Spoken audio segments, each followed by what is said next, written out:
Parang babagsak na naman ang ulan. Walang katapusang ulan at baha. So, konti na lang yung ating mga nasasako ng mga kalat na nahahakot ng ating mga Manila Bay Warriors. Ayan. Tapos yung nandito, ganun din po. Tapos eto naman yung ating mga namamasyal ngayong hapon dito sa loob ng Dolomite Beach. Good afternoon po sa inyong lahat. At sa mga baguhan, yes, welcome sa channel ni Miss Julani Dora Paos. Mali niyo po ako ng buong buo. Yun ay hindi galing sa Ilonggang Garasuan. So ulitin ko lang po, ito yung entrance.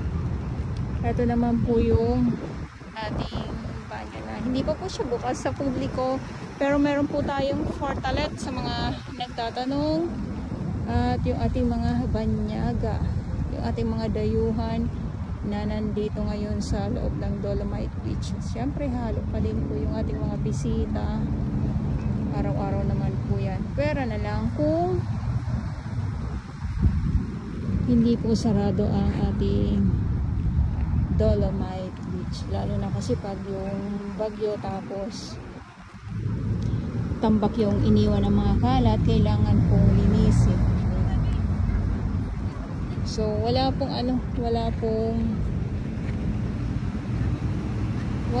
bagong dating na Dolomite Sand dito sa ating mga viewers. Wala din pong itatambak na Dolomite Sand dito. Siguro kung makita nyo talaga na nalinis, kumikinang ang ating Dolomite Beach, ay dahil nga po yan sa pagpapasada ng makinarya. So yun lang po, pinapasadahan po ito, lalo na ng mga sumunod na mga nakarang araw. Andito talaga, lalo na yung pagkatapos ng bagyong Karina at si Habagat.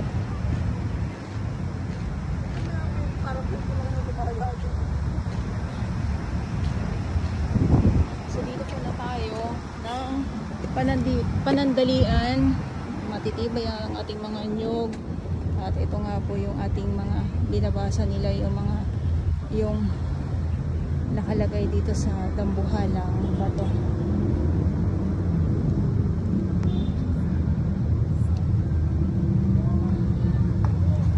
At dito, para ito sa ating PWD,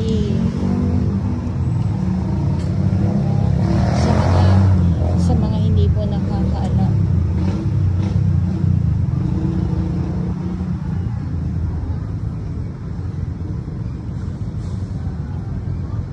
Ayan. So good afternoon po sa inyong lahat. At kanina mainit, so siguro maganda yung sunset. Ito na naman tayo sa sunset. So wala namang tayong makikitang sunset dahil biglang dumilim na naman po ang kalangitan at umuulan-ulan ng konti. Tapos ito na naman, huminto na naman siya. As mamaya biglang lalakas muli ang ulan. So sa maghapo, kagabi magdamag ang ulan, ang lakas ng ulan kagabi. So yun lang, malakas at hanggang kanina nga po. So dito naman sa may laot, yung pagtatambak naman po ng buhangin dito sa kabilang side sa Pasay area ay tuloy-tuloy pa din po. So yun lang, ito yung update natin dito sa Manila Bay Dolomite Beach nga po. At Saturday Pilipinas.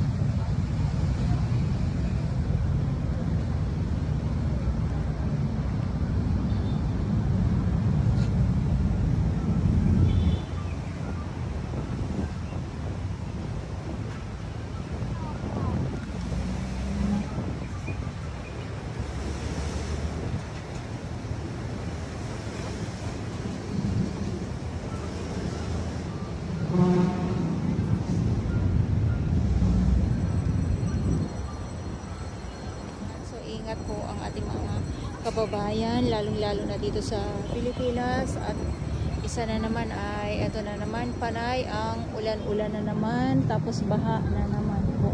Yung sa ngayon, ito muna po ang ating update dito sa Manila Bay Dolomites Sun. Maraming salamat. Konti lang po ang ating mga namamasyal ngayon. So wala pa pong alas 5.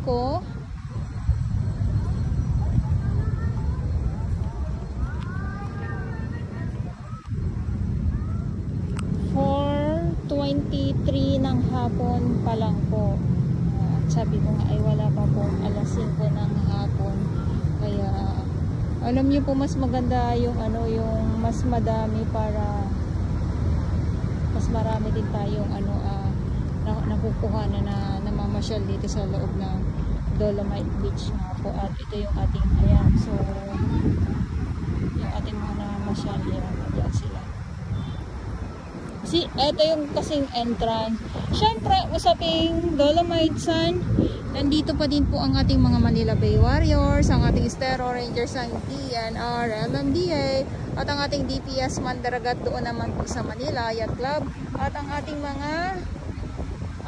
mga kapulisan at ang ating mga security guard na patuloy pong nagbabantay dito. At syempre yung ating mga volunteers, maraming salamat po sa inyong lahat. So muli, ulitin ko lang, wala pong tinatambak na Dolomite Sun dito, or walang pagtatambak na Dolomite Sun dito sa loob mismo.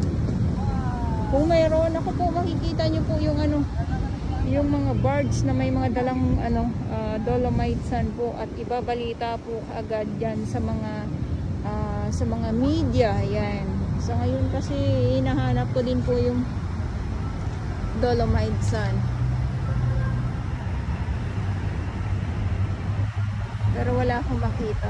At ito yung ating mga nyog, ang ating mga halaman na talaga naman namumukadkad, green na green.